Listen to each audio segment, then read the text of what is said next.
A évoqué si bien, les événements se sont enchaînés à l'intérieur du PPACI, le parti de Laurent Gbagbo. L'affaire dite des indisciplinés, il s'agit d'une vingtaine de cadres du parti de Laurent Gbagbo qui ont fait fi de la décision du PPACI de boycotter ces élections législatives. Donc on va commencer. Bonjour Franck. Bonjour Théo.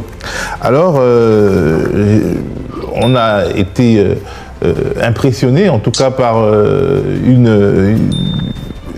la suite du feuilleton au sein du PPACI, boycott du PPACI. Non seulement il s'est exprimé à travers son choix de ne pas aller à la présidentielle, mais également à travers la mise hors jeu d'un certain nombre de cadres qui ont défié le mot d'ordre, des communiqués mettant en garde les militants sur le fait qu'ils ne doivent pas soutenir ces cadres, et puis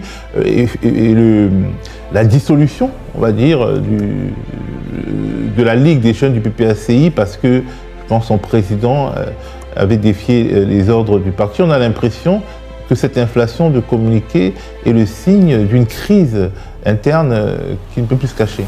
Alors oui, en effet, comme tu l'as évoqué si bien, les événements se sont enchaînés à l'intérieur du PPACI, le parti de Laurent Gbagbo.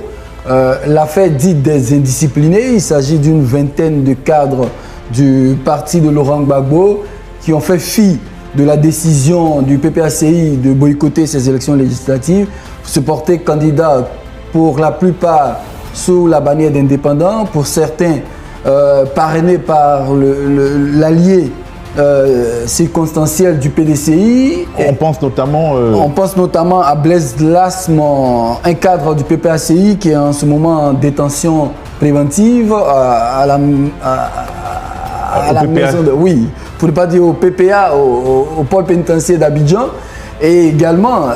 bien son nom. Oui, on le dit moins souvent, mais également... le docteur Armand Wognin, qui est parrainé aussi par le PDCI et EDS. EDS, c'est Ensemble, la démocratie et la souveraineté, qui était l'embryon du PPACI avant le retour au pays de Laurent Gbagbo et qui avait permis à l'actuel PPACI d'avoir environ une vingtaine de députés, sinon 18 députés, dans le Parlement précédent. Aujourd'hui, c'est une affaire dans une affaire parce que les événements s'enchaînent, comme nous l'avons dit au PPACI. Il y a eu le communiqué du président du parti, Laurent Gbagbo, dit par son porte-parole. Et ensuite, il y a eu la suspension de tout le bureau.